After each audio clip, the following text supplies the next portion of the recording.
Welcome to another episode of the Power Up Podcast. And today we're talking about innovation. I got two great guests joining me from Burns McDonald today. Jeff Danley, Director of Innovation from Burns Mac, and Michael Bussinger, Assistant Department Manager at Burns McDonald, and also our current co-chair for the Civil Committee of the SDS-IC. Well, thanks a lot for joining me today, guys. One of the purposes of the Power Up Podcast is to introduce all the different members to each other via nice, easy to listen to podcasts on your podcast player of choice. So why don't we start with Jeff? Well, I know a lot of folks know Michael, and Michael, you'll go second, but we'll get Jeff to kind of kick it off and maybe give us a bit of background on yourself, Jeff, and where you got started in your career and how you ended up with Burns McDonald. Yeah, sounds good. I appreciate the opportunity to join the podcast today. So my name is Jeff Danley. I am Director of Innovation here at Burns McDonald. And I hate to disappoint people, but I'm not an engineer. I'm really not even a construction professional.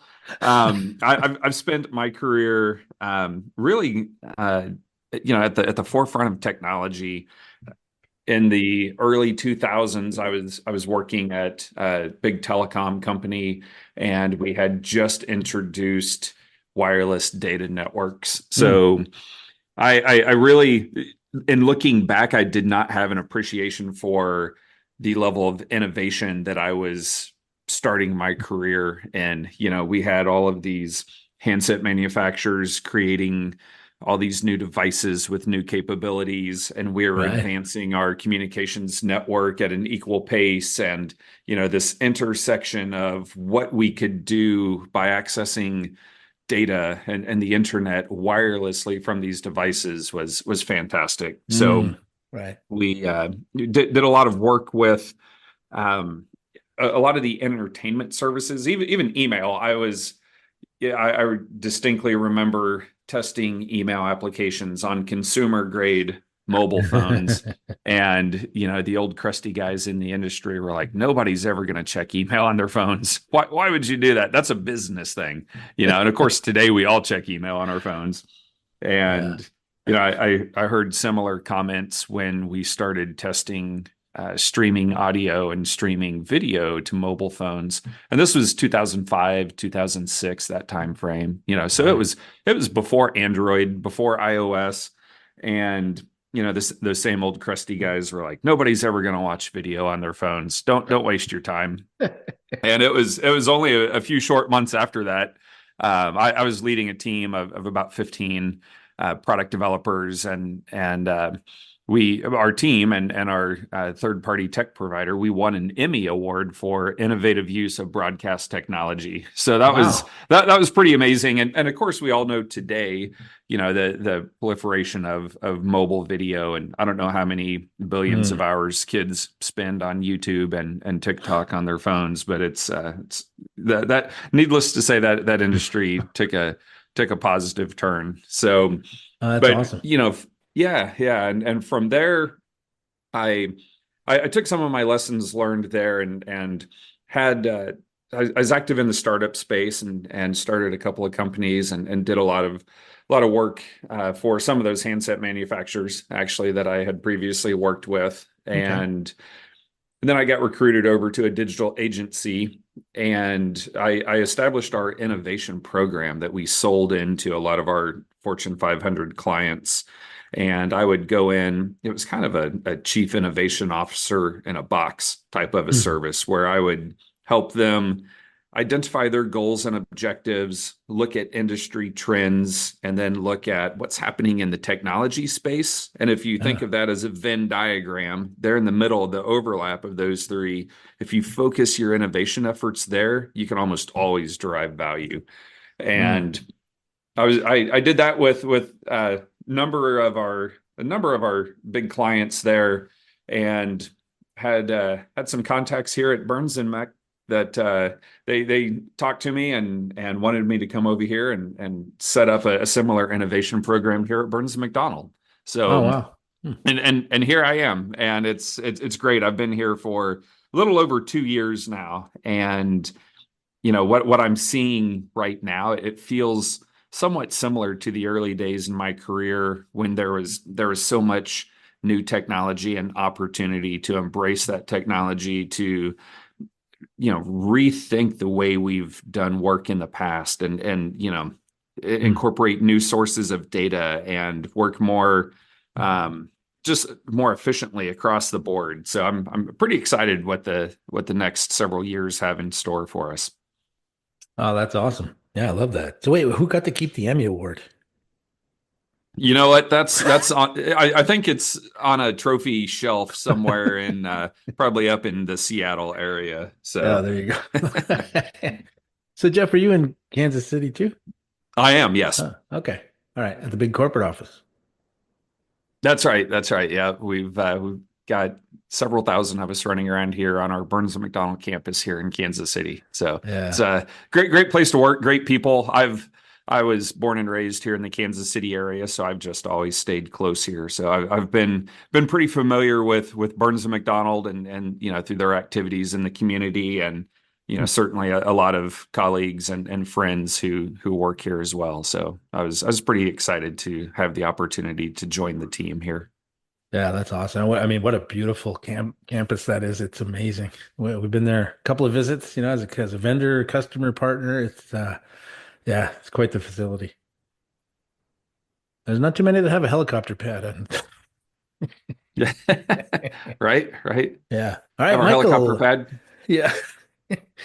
Michael. So, a lot of our SDSIC members know Michael. He's been a staple in communications within the SDSIC and definitely from Burns and McDonnell, always bringing new ideas and participating as much as he can. So, Michael, I know a lot of folks know you, but let's get you to introduce yourself as well.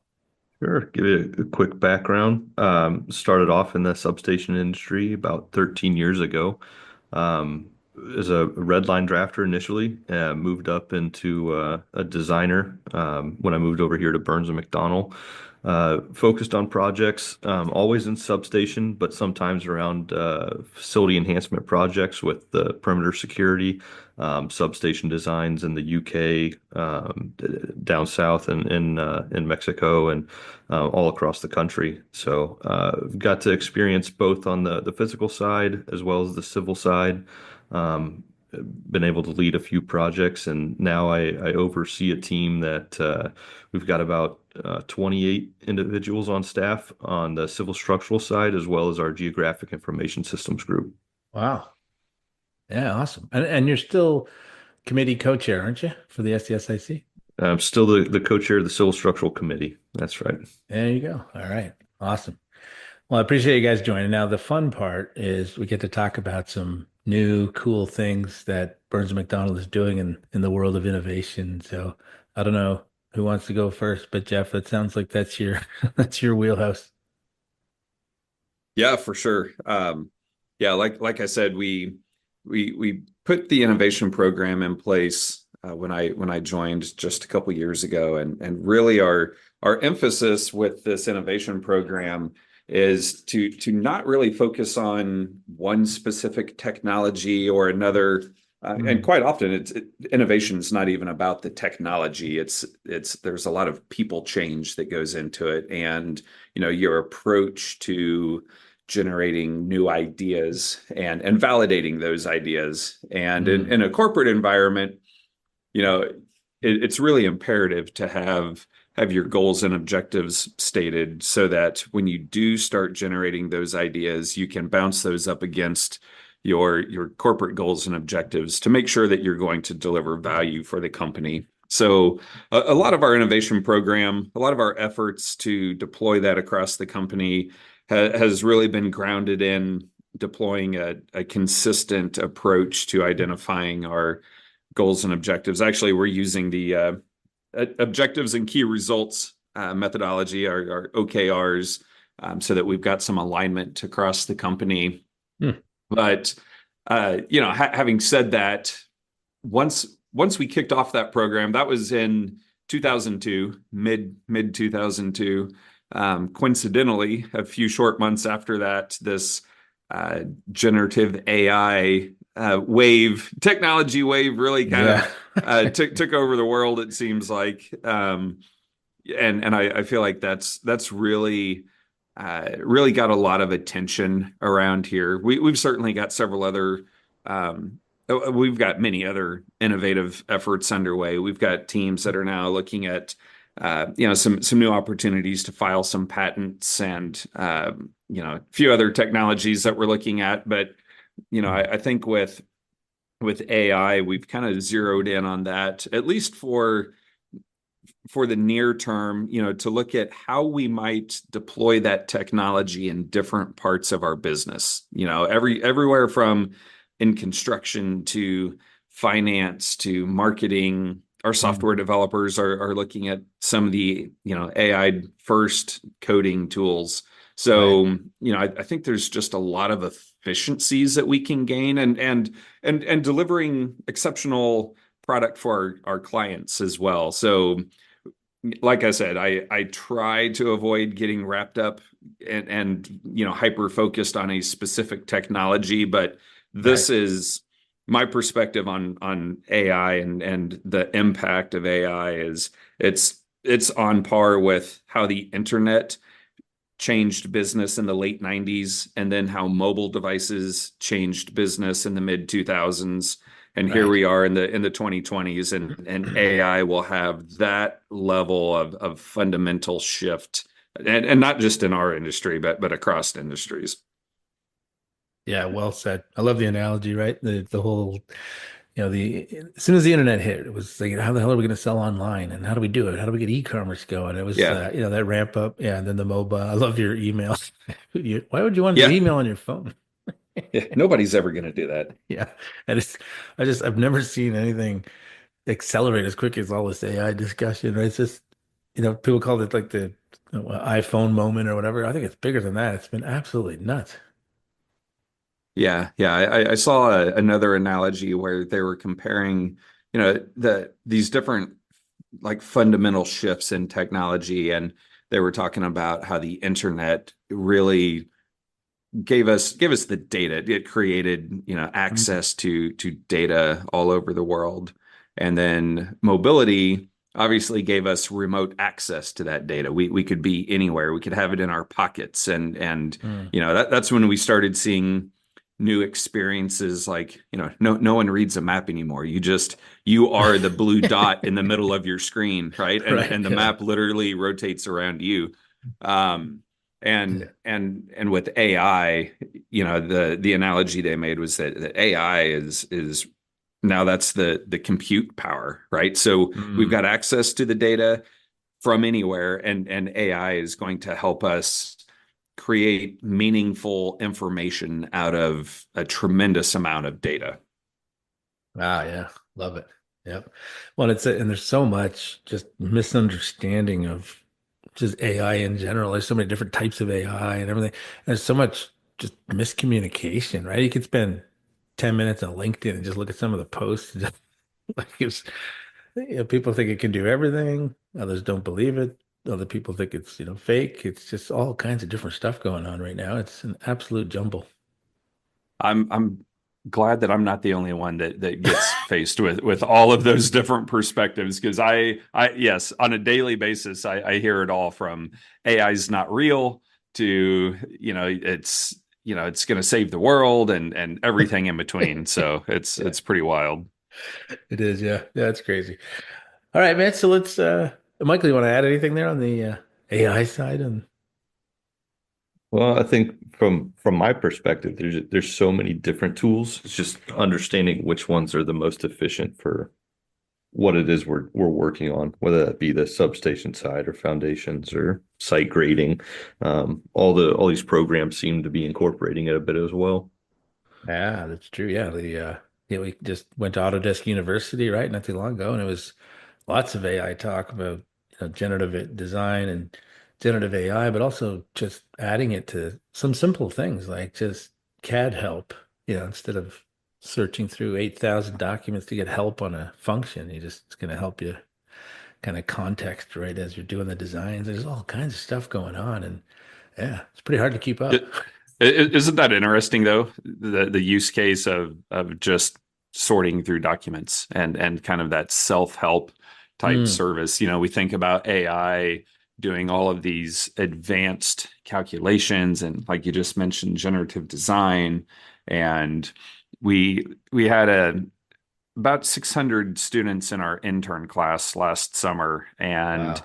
I came up with this idea for an intern AI challenge, and we Nice. gave them all access to our enterprise chat GPT. So they really did not have to have any, you know, coding skills. They could go in and create custom GPTs, but I Right. challenged them to go back into the business and find a problem that they could solve using AI, or at least the enterprise chat GPT flavor of Awesome. AI.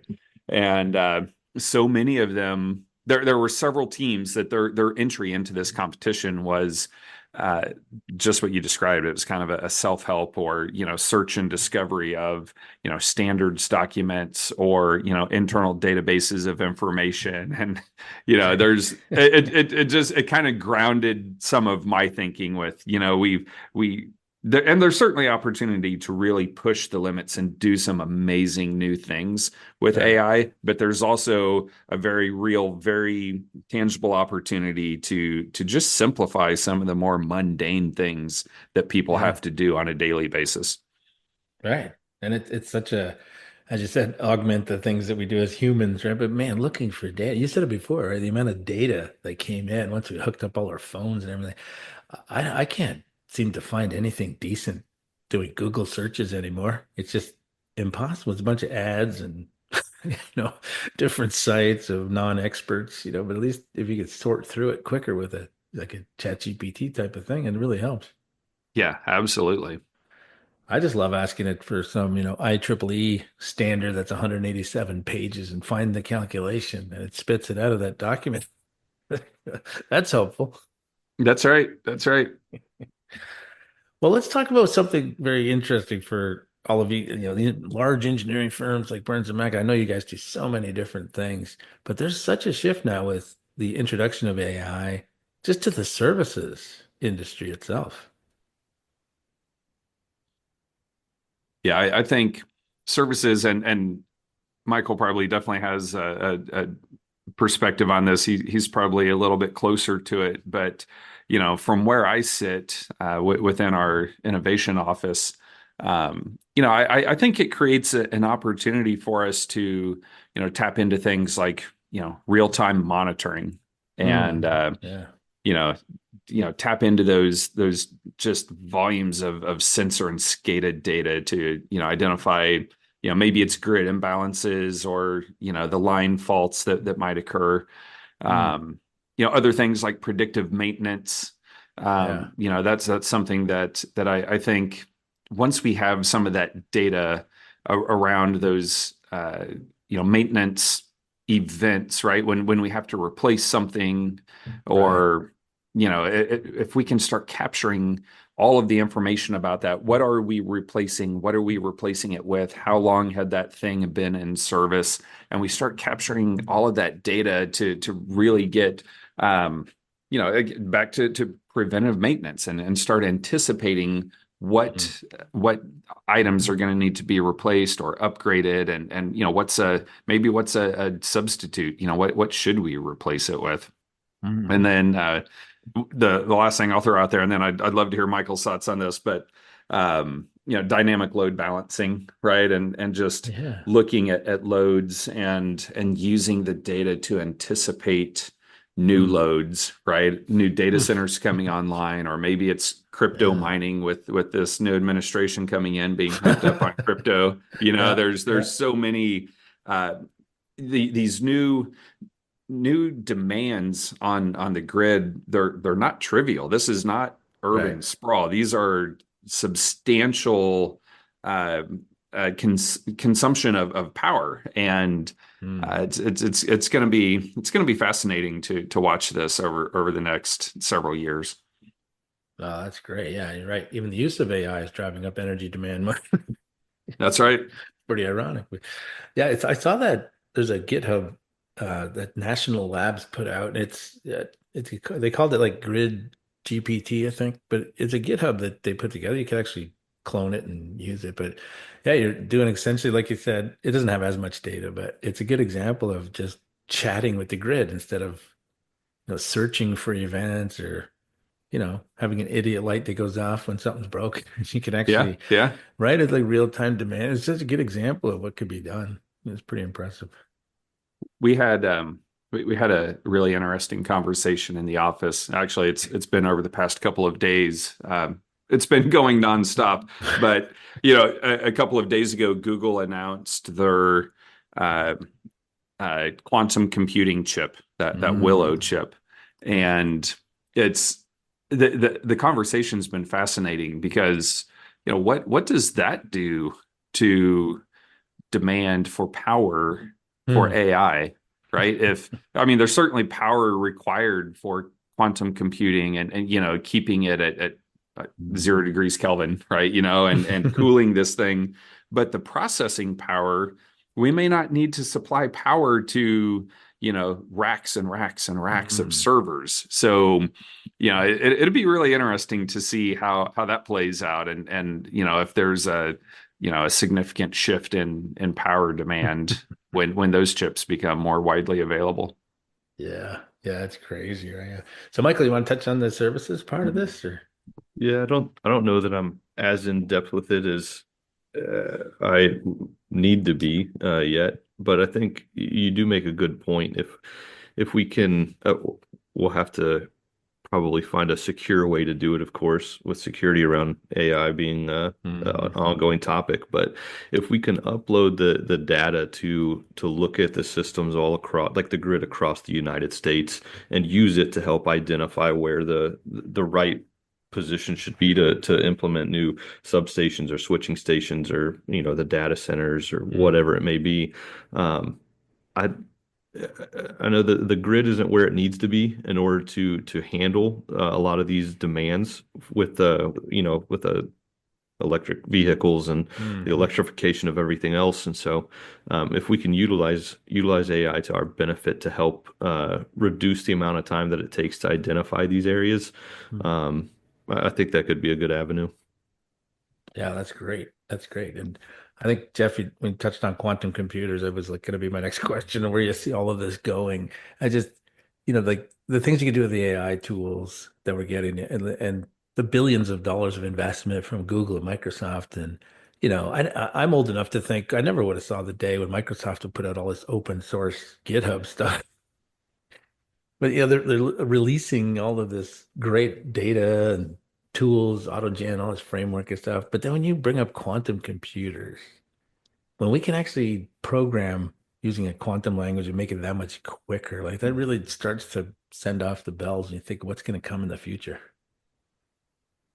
So you got any Yeah, for sure. futuristic predictions for us? Oh boy, I honestly, I did not have quantum computing on my radar for this year or next year. Yeah, So, right, right. but it is fascinating to think about, what we might be able to accomplish. Um, but yeah, Yeah. honestly, I've not really focused on that area just yet, but I do think, kind of dialing it back into what we're more familiar with right now, and that's AI. I think we're going to see companies that have had a solid data strategy are certainly going to have a leg up on the Mm. competition. Ah. And we've heard people talk about big data for several years now, and Mhm. that big data has powered dashboards and spreadsheets and Right. things that many of us find uninteresting. I mean, certainly they're needed to run the business, right? Right, right. Um, but now that data, I look at data as rocket fuel for some of these AI platforms. And the more data that you can feed in, and the Mm. better quality that data is, the better quality your outputs are from some of these AI driven systems. So, Mm. and I think we'll identify areas where we need more data. We'll have to create new sources of data whether that's sensors at substations, or maybe we're needing to, and this is already happening, but ingesting weather data to look at what's happening with the some of the transmission, and temperatures, and how much, what's the capacity going across different parts of the grid. So, pulling all this data in and making some sense of it, like I said earlier, get all of this data and create some meaningful information out of it, and use that information to, make the grid better, more reliable.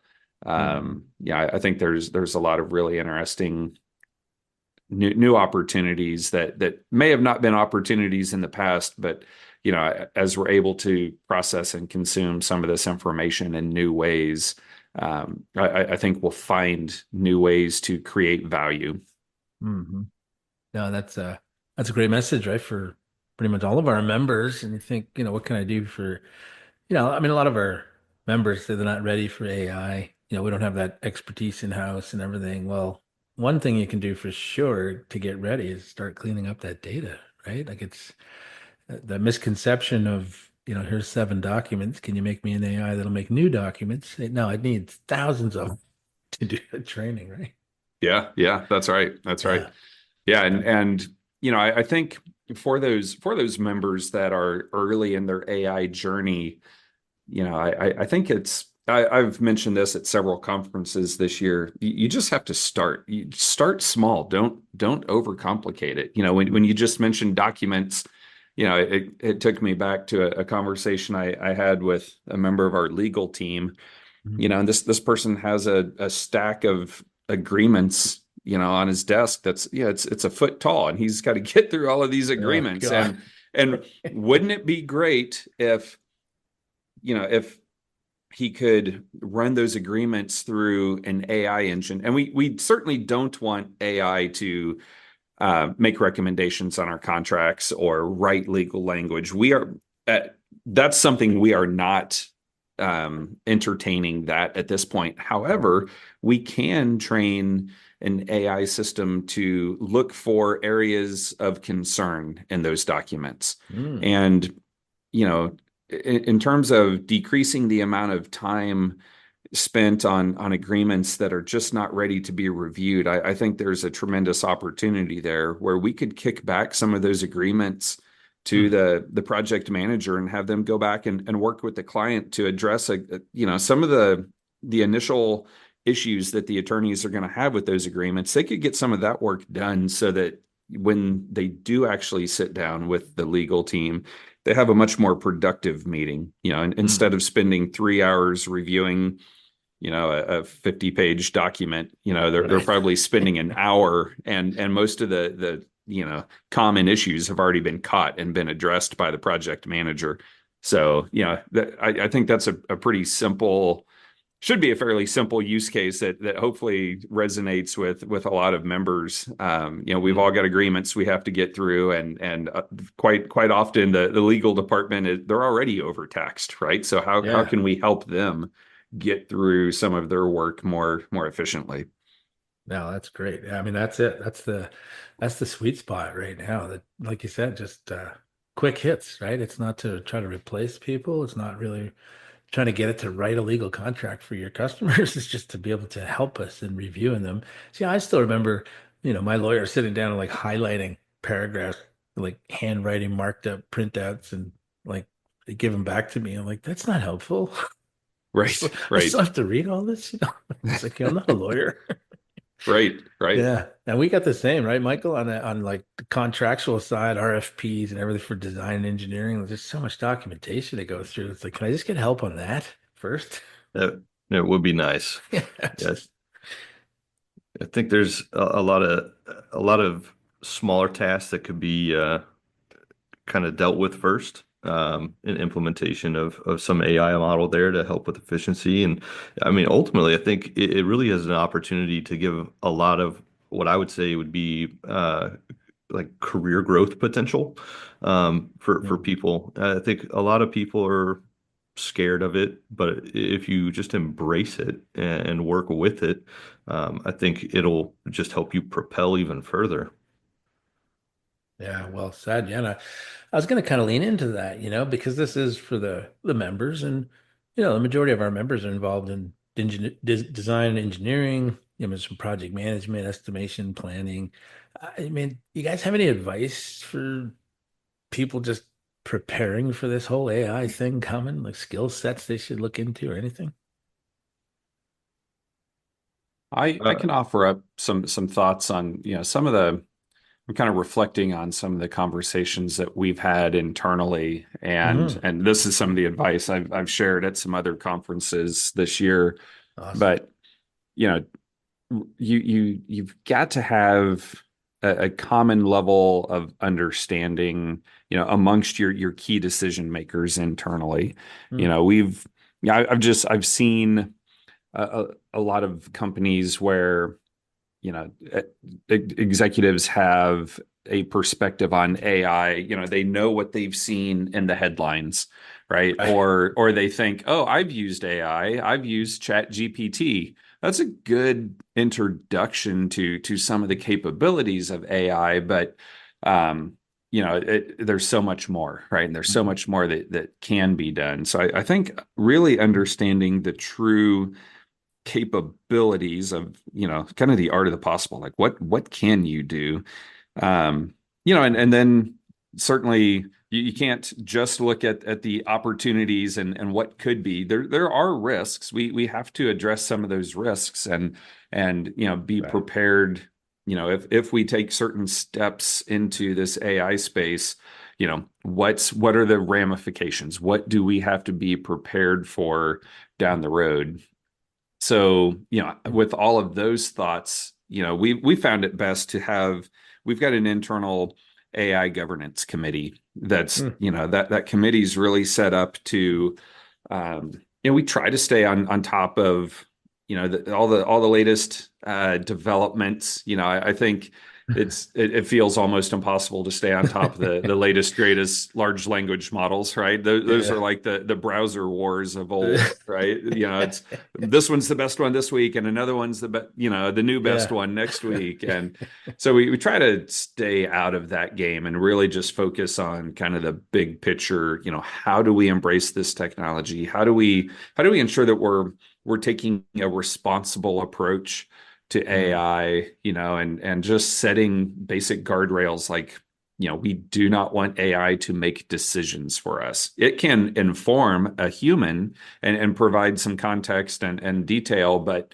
ultimately humans are the decision makers at this company. So um, that it's for companies that are just getting started on their AI journey, I think really you've got to start there, right? Get everyone up to a certain level of AI literacy, have some Hmm. conversations, and then start exploring some of those use cases.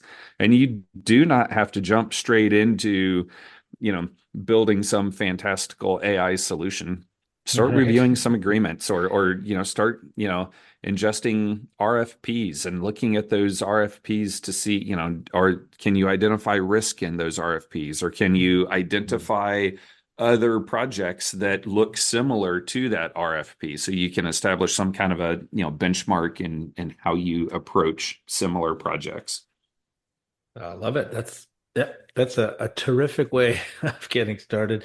Great advice for the members out there. You dropped a little nugget there that was beautiful. What did you say? The art of the possible or something like that? Yeah, Yeah. explore the art of the possible. I That's mean, awesome.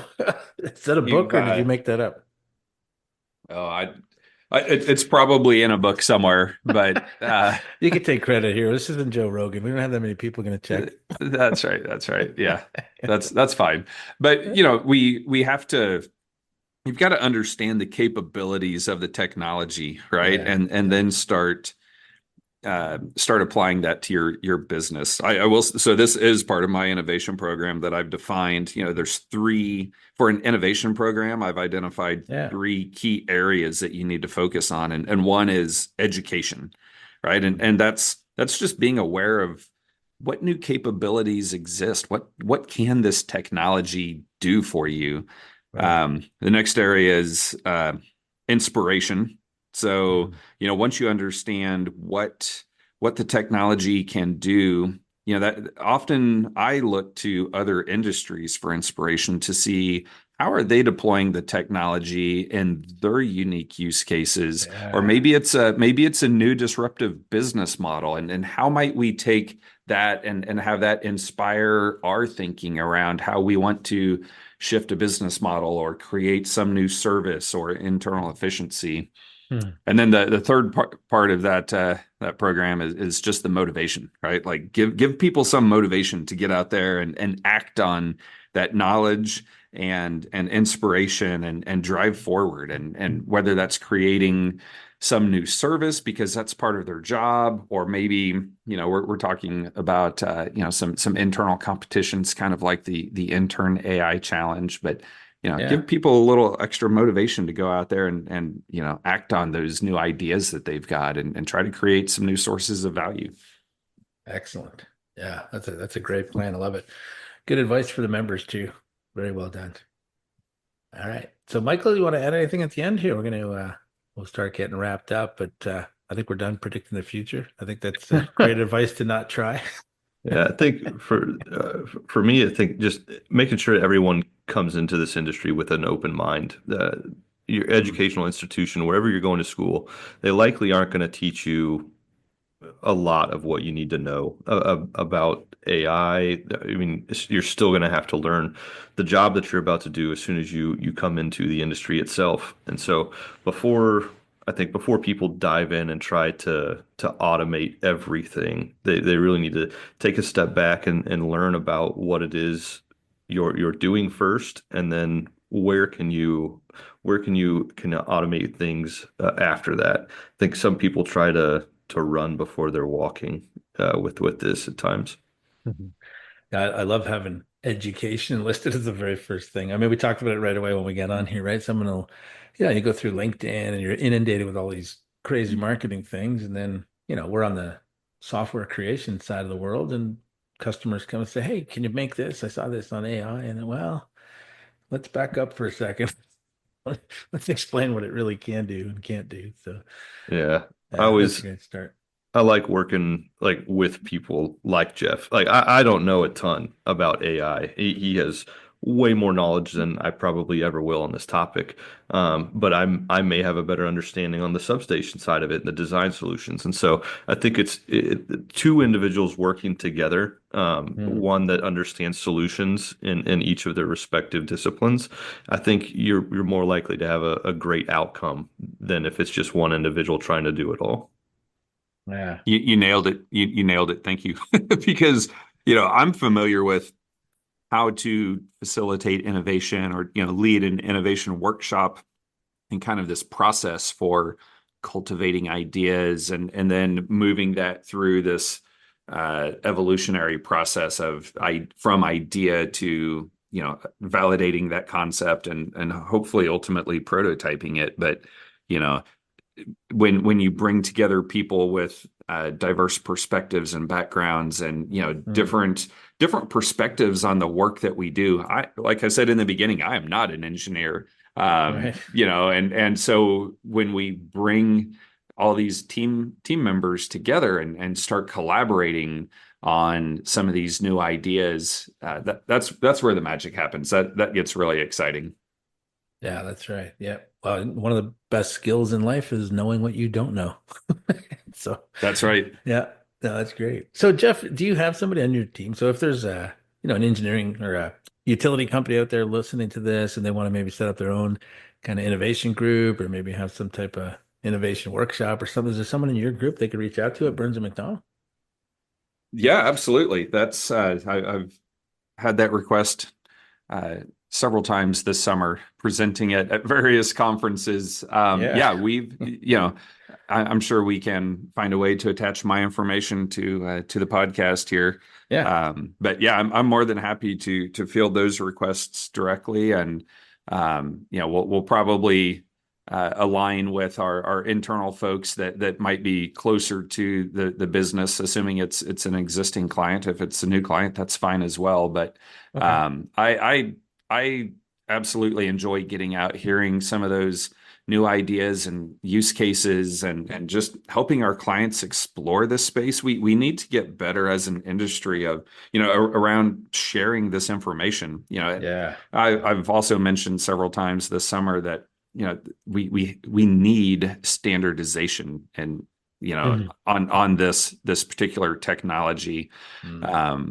So, I think having just open and transparent conversations around what we can do, like what's real with this technology and how do we deploy it, in a way that's, again, how do we responsibly embrace this technology? How do we, not violate our standard protocols around handling data and, all of the some of these nuances get pretty elaborate. So there's definitely a lot to digest. And I think the more we can work together, the better. Yeah, outstanding. Yeah, we'd love to have you down to our conference in April. I'll send you the details after this. I'm sure Michael's been bugging you already, but we'd love to have you come down and present and talk to some of those utility groups directly. It'd be awesome. Yeah, I'd totally be up for that opportunity. Ah, great. Well, hey, we appreciate both of you guys coming on and taking the time to share your knowledge. We got lots of members out there that are probably doing the LinkedIn searches and getting pretty confused about all this stuff. So it's nice to have some guides, and we appreciate your time. Yeah, I appreciate you having us on today. It was great to chat. I'm always happy to share some information on this topic and look forward to continuing the conversation. Awesome. Yeah, and we will have Jeff and Michael's contact information in the notes on the episode. So check the podcast and all the links will be there. You can get in touch with these gentlemen and find out some more about the innovation. Thanks a lot, guys. Great. Thank you. Thank you.